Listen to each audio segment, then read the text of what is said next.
হযরত আমির শরীয়ত দামাত বারাকাতুহুম সম্মানিত উপস্থিতি, আমারে যে বিষয় দেওয়া হয়েছে এখানে অত্যন্ত গুরুত্বপূর্ণ এবং এটা আলোচনার লাগি অত্যন্ত লম্বা সময়ের দরকার। আমি সংক্ষেপে শুধু কিছু পয়েন্টের উপরে আলোচনা করব। মুসলিম সমাজের যে অধঃপতনের কারণ, কুরআনে পাকে আল্লাহ সুবহানাহু ওয়া তাআলা এই উম্মতরে শ্রেষ্ঠ উম্মত হিসাবে ঘোষিত করছেন, কুনতুম খায়রা উম্মাতিন, তোমরা শ্রেষ্ঠ উম্মত, শ্রেষ্ঠ জাতি। কিন্তু এই শ্রেষ্ঠ জাতি কোন কারণে শ্রেষ্ঠত্ব দেওয়া হয়েছে এটাও সঙ্গে বর্ণনা করা হয়েছে। উখরিজাত লিন-নাস, তোমাতান্ডে মানুষের লাগি সৃষ্টি করা হয়েছে, মানবতার লাগি, মানুষের খেদমতের লাগি, মানুষের কাজের লাগি। তা'মুরুনা বিল মা'রুফ, তুমি তাই ভালো কাজের আদেশ দিতায়, অর্থাৎ সমাজও ভালো কাজগুলোরে প্রমোট করতায়, শিক্ষারে প্রমোট করতায়, নৈতিকতারে প্রমোট করতায়, ন্যায় স্থাপন করতায়, ভ্রাতৃত্ববোধ স্থাপন করতায়। ওয়া তানহাউনা আনিল মুনকার, আর সমাজ তুমি তাই মানুষরে খারাপ, অপরাধ, অন্যায় এইগুলা থেকে দূরে সরাইয়া রাখতায়, এইগুলা থেকে নিষেধ করতায়। সমাজ থেকে কুসংস্কার, দুর্নীতি, শোষণ, এক্সপ্লয়টেশন, অন্যায় এইগুলারে সমাজ থেকে দূর করতায়, দুর্নীতি নির্মূল করতায়। এইগুলা তোমাতান দায়িত্ব। তো আমার দোস্ত হল, যতদিন আমরা দায়িত্বের উপরে অটল আসলাম ততদিন আল্লাহ সুবহানাহু ওয়া তাআলা এই উম্মতের মর্যাদা উপরে রাখলা।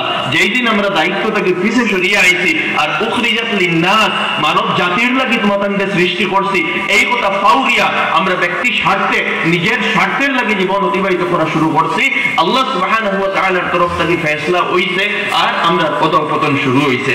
দ্বিতীয় কারণ হইল আল্লাহ সুবহানাহু ওয়া তাআলা কুরআনে পাকে ফরমাইতরা, ওয়ালা তাহিনু ওয়ালা তাহজানু ওয়া আনতুমুল আ'লাউনা ইন কুনতুম মুমিনিন, তুমি তাই পরেশান হইও না, নিজের ছোট মনে করিও না, তোমাদের মর্যাদা উপরে। কিন্তু কোন সময়? ইন কুনতুম মুমিনিন, যখন তুমি তাই প্রকৃত মুমিন হইবাই। আমার দোস্ত হল, আজকে আমরা প্রকৃত ইমানদার নাই, ইমানের তাকাজার উপরে আমরা আমল করিয়ার না। তো আমরা ইমান বুঝা লাগবো এবং পরিপূর্ণভাবে ইমান আমরা ভিতরে আনা লাগবো, ইমানি আমালগুলো আমরা করা লাগবো।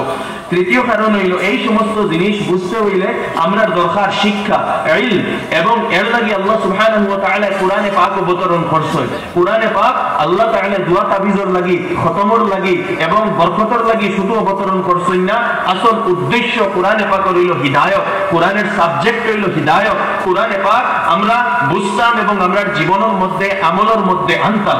যার কারণে হযরত শেখ বদরপুরি নওয়ারাল্লাহু মারকাদাহু ওয়া আ'লাল্লাহু দারাজাতাহু, হযরতে প্রত্যেক মসজিদে তাফসীরের আয়াত, তাফসীর করার নির্দেশ দিছিলা, যাতে আমরা কোরআন বুঝতাম পারি এবং কোরআন আমরা জীবনের মধ্যে আয় এবং সাহাবার মতো জীবন যাতে আমরা অতিবাহিত করতাম পারি। তো আমি আয়াত পড়িছিলাম, আল্লাহ সুবহানাহু ওয়া তাআলা ফরমাইতরা, ইহুদ জাতিরে সম্বোধন করিয়া তারা অধঃপতিত হইছিল, তারারে সম্বোধন করিয়া আল্লাহ তাআলা ফরমাইতরা, তারারে তাওরাত দেওয়া হইছিল, আফাতুমিনুনা বিবা'দিল কিতাব ওয়া তাকফুরুনা বিবা'দ, তুমি তাই তোমাদের যে কিতাব দেওয়া হইছে তাওরাত, এখানের কিছু মানো এবং কিছুরে অস্বীকার কোন কারণে করো। অর্থাৎ শুধু কিছু মানো যেগুন সুবিধা, আর যেগুন মানতে নিজের স্বার্থ তাগাদ করে, যেগুন মানতে নিজের সুবিধা মতো হয় না, সেইগুলোরে অস্বীকার কোন কারণে করো।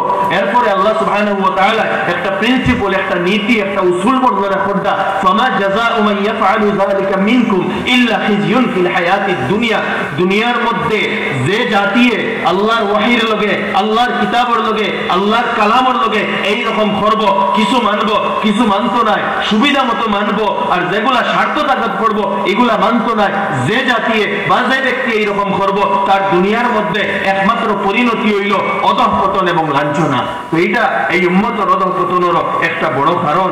আমার দোস্ত সকল, বুজুর্গ সকল, আমরা ইসলাম, আল্লাহ সুবহানাহু ওয়া তাআলা ইসলামের নিয়ামত দিছেন, ইসলামরে পরিপূর্ণভাবে আমরা অবলম্বন করতাম, আমরা জীবনের মধ্যে বাস্তবায়িত করতাম। প্রত্যেকটা বিভাগে, আমরা আকীদার মধ্যে, আমরা আমালের মধ্যে, আমরা ব্যবসা বাণিজ্যের মধ্যে, লেনদেনের মধ্যে, সমাজ ব্যবস্থার মধ্যে, পারিবারিক জীবনের মধ্যে, মিরাসের ক্ষেত্রে, প্রতিটা ক্ষেত্রে, আমরা চরিত্রের ক্ষেত্রে, ব্যক্তিত্বের ক্ষেত্রে, প্রতিটা ক্ষেত্রে আমরা প্রকৃত অর্থে মুসলমান হইতাম। যদি আমরা প্রকৃত মুসলমান হই যাই, প্রকৃত ইমানদার হই যাই এবং আল্লাহ তাআলার প্রকৃত গোলাম আমরা বনি যাই, তাহলে আল্লাহ সুবহানাহু ওয়া তাআলা এই উম্মতের অধঃপতন থেকে বার করবা। আর যেদিন আমরা দায়িত্ব দেই যাইমু যে আমরা শ্রেষ্ঠ উম্মত, আমরা সমাজের মধ্যে ভালো জিনিসকে প্রমোট করতাম, খারাপ থেকে আমরা বাঁচিয়ে রইতাম, আমরা অপরাধ অন্যায়গুলার সমাজ থেকে দূর করতাম, নির্মূল করতাম, সেই দিন থেকে এই উম্মতের মধ্যে পরিবর্তন আইব।